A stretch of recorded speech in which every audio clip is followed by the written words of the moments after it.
ఈరోజు మన చర్చకు స్వాగతం. మనం ఒక చాలా ఆసక్తికరమైన ఆధారాన్ని పరిశీలించబోతున్నాం. నమస్కారం. ఒక మామూలు గృహస్థు అంటే మనలాంటి వాళ్ళు తమ ఇంట్లోనే ఉంటూ ఎలాంటి భయం లేకుండా ఆత్మవిశ్వాసంతో ఎలా బ్రతకగలరు? దీనికి సాయపడే 5 నియమాల గురించి ఈ ఆధారం మాట్లాడుతుంది. అవును, అంతేకాదు. ఆ మాట, ఆ పోలిక చాలా శక్తివంతంగా అనిపించింది. ఈ నియమాలు పాటిస్తే భవిష్యత్లో మంచి గమ్యస్థానం దొరకడమనేది చేత్తో పట్టుకునే స్వర్గంలో పెట్టినంత ఖాయం అని చెప్తోంది. అవును, ఆ వాక్యం చాలా లోతైనది.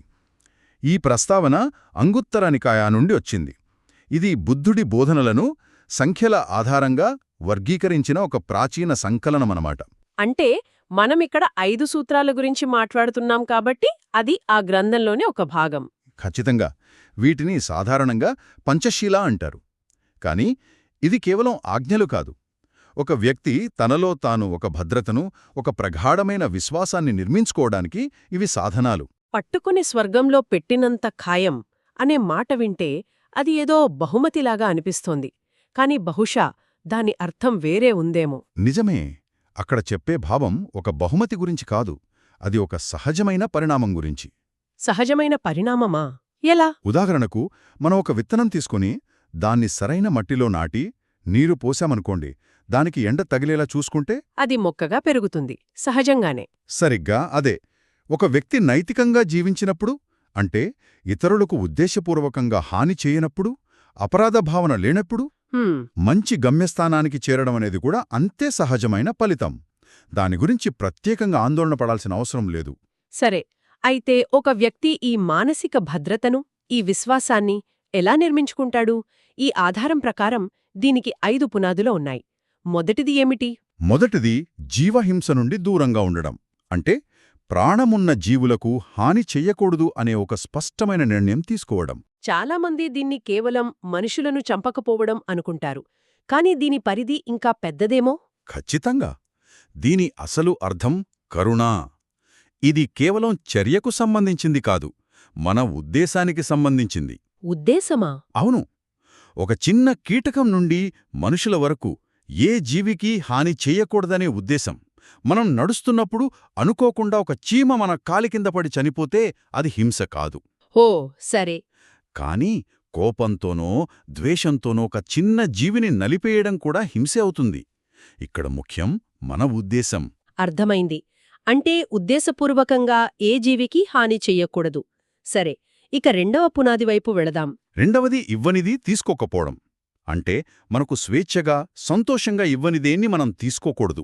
ఇది కేవలం దొంగతనం చేయకపోవడమేనా, లేక దీనిలో ఇంకా లోతైన అర్థముందా? ఇది దొంగతనం కంటే చాలా విస్తృతమైనది. ఉదాహరణకు, ఆఫీసులో మన సొంత పనుల కోసం కాగితాలు, పెన్నులు వాడుకోవడం లాంటివి. నిజమే, అది ఆఫీస్ పని కోసమే, కాని మన స్వంతానికి కాదు కదా? అవును, అవి మనకి ఇవ్వబడలేదు. లేదా వ్యాపారంలో ఒక చిన్న లొసుగును ఉపయోగించి అవతలి వాళ్లకు తెలియకుండా ఎక్కువ లాభం పొందటం. ఇవన్నీ కూడా ఇవ్వనిది తీసుకోవటం కిందకే వస్తాయి. ఎందుకంటే అవతలి వ్యక్తి పూర్తి అవగాహనతో దాన్ని ఇవ్వడం లేదు. సరిగ్గా పట్టుకున్నారు. ఇది నిజాయితీకి సంబంధించిన విషయం. సరే, మూడవ సూత్రమేమిటి? మూడవది ఇంద్రియ సుఖాల విషయంలో తప్పుగా ప్రవర్తించకుండా ఉండటం. ముఖ్యంగా ఇది సంబంధాలలో నమ్మకాన్ని దెబ్బతీసే ప్రవర్తనకు దూరంగా ఉండటాన్ని చెబుతుంది.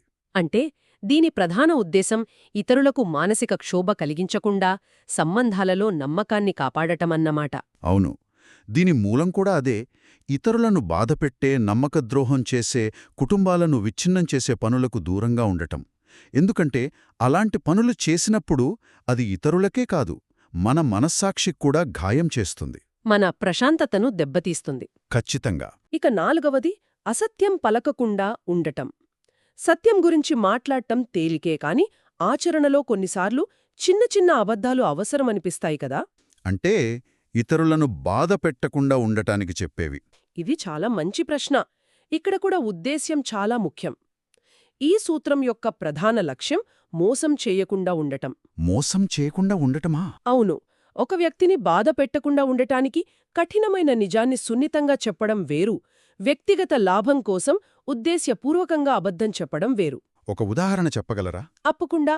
ఒక బోధనలో ఉన్న కథ ప్రకారం ఒక భిక్షువు ఒక జింకను వేటగాడి నుండి కాపాడటానికి అది ఏ దారిలో వెళ్ళిందో చెప్పకుండా మౌనంగా ఉంటాడు. అక్కడతని ఉద్దేశ్యం ప్రాణాన్ని కాపాడటం, మోసం చేయడం కాదు. కాబట్టి మన మాట వెనుక ఉన్న ఉద్దేశ్యం ఏమిటనేది మనం ప్రశ్నించుకోవాలి. సరే, ఇది స్పష్టతనిచ్చింది. ఇక చివరిది, 5వది, మద్యం, మత్తు కలిగించే పదార్థాలకు దూరంగా ఉండటం. మొదటి 4 ఇతరులకు హాని చేయకుండా ఉండటానికి సంబంధించినవి. ఇది మనకు మనం చేసుకునేది కదా. ఇదెందుకింత ముఖ్యం? ఇది బహుశా అన్నిటికంటే ముఖ్యమైన పునాది అని కూడా చెప్పవచ్చు. అలాగా? ఎందుకంటే ఒక వ్యక్తి మత్తులో ఉన్నప్పుడు అతని విచక్షణ, స్వీయ నియంత్రణ రెండూ పోతాయి. అప్పుడు మొదటి 4 నియమాలను ఉల్లంఘించే అవకాశం చాలా ఎక్కువ. నిజమే. తాగి వాహనం నడిపితే మొదటి సూత్రం ఉల్లంఘన. అవును. మత్తులో ఇతరుల వస్తువులు తీసుకోవచ్చు, 2వది. సంబంధాలలో తప్పుగా ప్రవర్తించవచ్చు, 3వది. ఏమి మాట్లాడుతున్నారో తెలియకుండా అబద్ధాలు చెప్పవచ్చు, 4వది. అంటే ఈ 5వ సూత్రం మిగతా 4ంటికి ఒక రక్షణ కవచం లాంటిది. సరిగ్గా అదే. ఇది మన అప్రమత్తతను, మన స్పష్టమైన మనసును కాపాడుతుంది. ఒక్క నిమిషం. మీరీ 5 సూత్రాలను వివరిస్తుంటే నాకో విషయం అర్థమవుతోంది. ఇవి కేవలం చేయకూడని పనుల జాబితా కాదు. కాదు. వీటన్నిటినీ కలిపి చూస్తే ఒక వ్యక్తి ఈ సూత్రాలను పాటించడం ద్వారా తన చుట్టూ ఉన్న ప్రపంచానికి నా నుంచి నీకు ఏ భయం లేదు అనే ఒక హామీ ఇస్తున్నాడు. మీరు సరిగ్గా పట్టుకున్నారు. అదే దీనిలోని కీలకమైన అంతర్దృష్టి. ఈ కోణంలో నేనెప్పుడూ ఆలోచించలేదు. ప్రాచీన గ్రంథాలలో దీనిని అభయదానం అంటారు. అంటే భయం లేకపోవడం అనే బహుమతిని ఇవ్వడం. అభయదానం? అవును. ఒక వ్యక్తి ఈ 5 సూత్రాలను పాటిస్తున్నప్పుడు అతని చుట్టూ ఉన్న జీవులు భయం లేకుండా బ్రతకగలవు. అతని వల్ల తమ ప్రాణానికి, ఆస్తికి, కుటుంబానికి ఎటువంటి హాని జరగదని ఒక భరోసా. ఇక్కడే ఆ ఆధారంలో చెప్పిన తన ఇంట్లో విశ్వాసంతో జీవిస్తాడు అనే వాక్యానికి అసలైన అర్థం దొరుకుతున్నట్టుంది. ఈ స్వర్గమనేది భవిష్యత్తులో వచ్చేది కాదు, అది వర్తమానంలోనే, మన ఇంట్లోనే మొదలవుతుంది అనిపిస్తుంది. అవును. అదే దీనిలోని అద్భుతమైన తాత్వికత. ఒక వ్యక్తి ఇతరులకు అభయం ఇచ్చినప్పుడు ప్రతిఫలంగా అతను కూడా భయం లేని స్థితిని పొందుతాడు. అతని మనసులో పశ్చాత్తాపం, అపరాధ భావన ఉండవు. దీనిని పాలీ భాషలో అవిప్పితిసారా అంటారు. అంటే పశ్చాత్తాపం లేని నెల.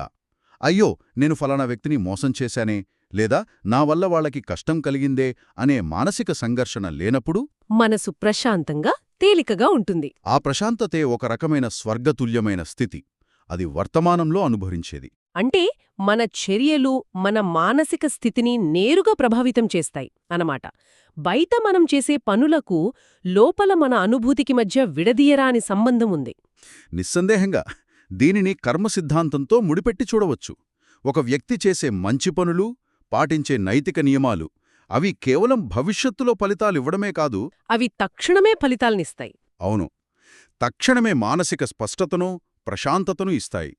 ఈ నైతిక శుద్ధత ఒక గురుత్వాకర్షణ శక్తిలా పనిచేస్తుంది.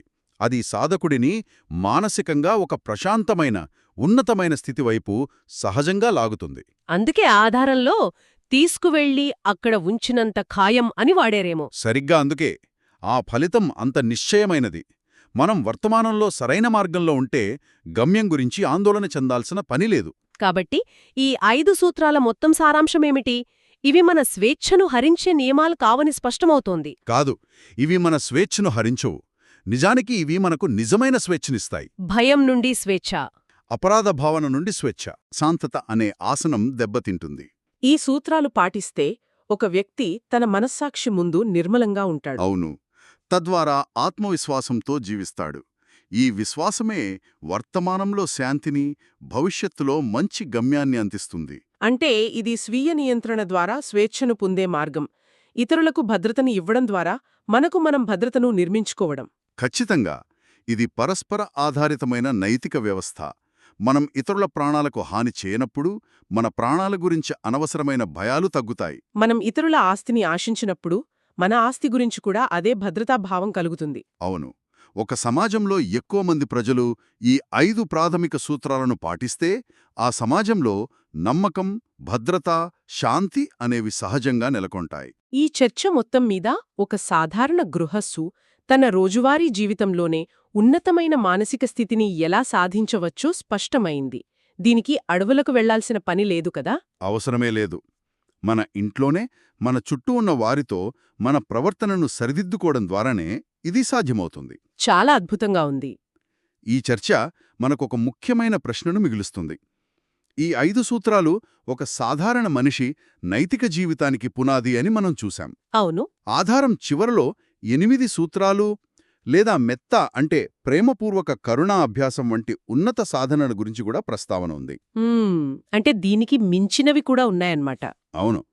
ఒకవేళ ఈ 5 ప్రాథమిక సూత్రాలే ఇంతటి మానసిక విశ్వాసాన్ని, శాంతిని, ఒక రకంగా వర్తమానంలోని స్వర్గాన్ని ఇవ్వగలిగితే, అప్పుడు ఈ పటిష్టమైన పునాదిపై నిర్మించబడే ఆ ఉన్నత స్థాయి అభ్యాసాలు ఆ ఉన్నత స్థాయి అభ్యాసాలు ఒక వ్యక్తిని ఇంకెంత పరివర్తన చెందించగలవో మనం ఆలోచించవచ్చు. బహుశా ఆ లోతైన సాధనలకు ఈ పంచశీలమే మొదటి తప్పనిసరి మెట్టు కావచ్చు.